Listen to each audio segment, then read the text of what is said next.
My name is Heather Flood. I'm the Chair of Architecture at Woodbury in Burbank. I run the Bachelor of Architecture and the Master of Architecture program, and I co-taught a studio this summer with Martinez. Students have been kind of constructing these kind of large-scale objects. As we ask the students, instead of making a model that represents a building, can we make a building that represents a model? Meaning that really understanding the tectonic articulation at the scale of the model and trying to reproduce that at the scale of a building calls into question conventions of fabrication.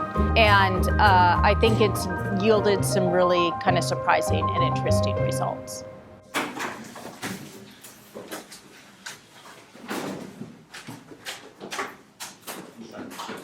We've been working on full resolution studies. Essentially what that is it's bigger than a model, but it's small enough to fit into a room.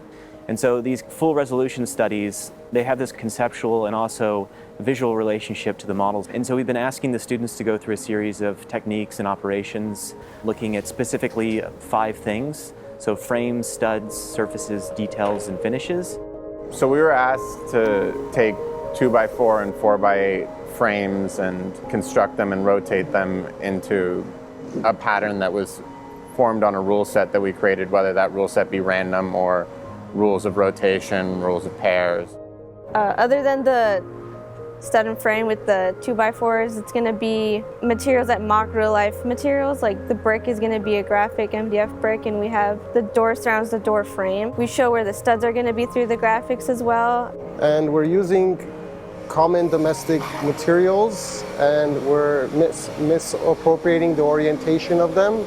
So we're taking the interior finishes and putting it on the exterior, and then we're taking the exterior finishes and we're putting it on the interior. So we tackled this in 2 ways. One, we were looking at standardized structural systems, particularly wood frame construction. And then we also looked at the surface materials that symbolize domestic environments. And students were asked to play with and reappropriate those conventions, structural conventions and material conventions in a novel way.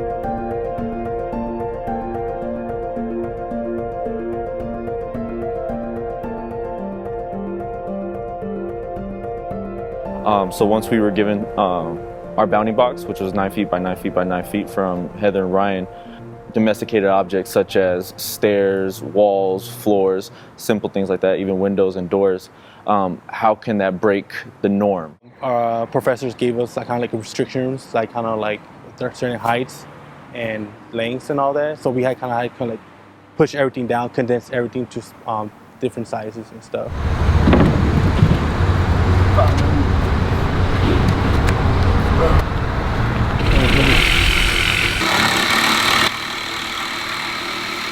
We make the materials in the computers and we try to show the materials in drawings.